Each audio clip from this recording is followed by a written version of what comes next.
Strong রুমের বাইরে ধর্নায় বসলেন কুণাল ঘোষ, শশী পাঁজারা। অভিযোগ কি? অভিযোগ স্ট্রং রুমে ইভিএমের যে পাহারা, সেই পাহারায় গাফিলতি রয়েছে। নিরাপত্তার অভিযোগ তুলেছেন কুণাল ঘোষ। নির্বাচন কমিশনে সরাসরি অভিযোগ। কুণালের অনশন, বিজেপির দাবি হারার ভয় 100%। বন্ধুগণ, আর কি অভিযোগ রয়েছে কুণাল ঘোষের তথা তৃণমূলের? যে অভিযোগ রয়েছে আপনারা জানেন, ইভিএম রাখা হয়েছে, অর্থাৎ স্ট্রং রুম রয়েছে কলকাতার ক্ষুদিরাম অনুশীলন কেন্দ্রে। এবং কলকাতার ক্ষুদিরাম অনুশীলন কেন্দ্রে বাইরের যে ফুটপাত, রাস্তায় বসেছেন কুণাল ঘোষ, তারা প্রতিবাদ করছেন, ধর্নায় বসেছেন। তাদের অভিযোগ যে ইভিএম দেখাশোনার দায়িত্বে তাদের যারা প্রতিনিধি ছিলেন, তাদেরকে না বলে স্ট্রং রুমের ভিতরে গেছেন সন্দেহভাজন কয়েকজন ব্যক্তি। সেখানে নাকি কাজ হচ্ছে, ক্যামেরায় পরিষ্কার দেখা যাচ্ছে, কিন্তু তাদের দলকে বলা হয়নি। পরে যখন তাদের দলের সঙ্গে যোগাযোগ করা হয়, কুণাল ঘোষকে তারা জানায় যে তাদেরকে বলেইনি, কিন্তু নিয়ম বলছে প্রত্যেক রাজনৈতিক দলকে বলতে হবে। যদি স্ট্রং রুমের ভিতরে এন্ট্রি হয়, সেটা কিন্তু সকল রাজনৈতিক দলকে জানাতে হবে।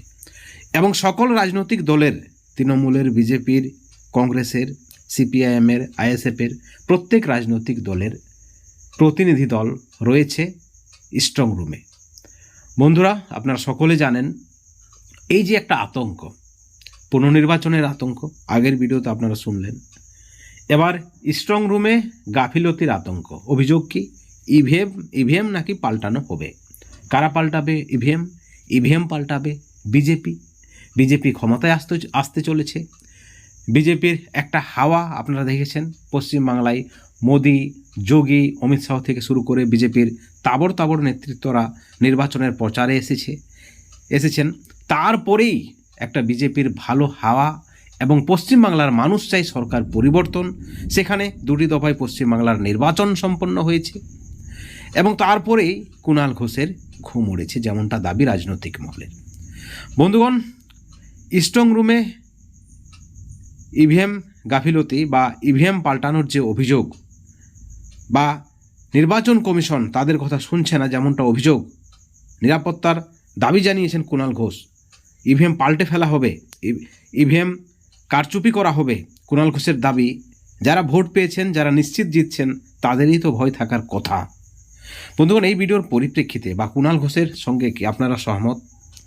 প্রচুর পরিমাণে কেন্দ্রীয় বাহিনী, একাধিক সিসিটিভি স্ট্রং রুমে রয়েছে, সেখানে কোনো অনৈতিক কাজ হবে বলে আপনাদের কি মনে হচ্ছে? অবশ্যই আপনারা আপনাদের মতামত আমাদের চ্যানেলের কমেন্ট সেকশনে কমেন্ট করে জানাবেন।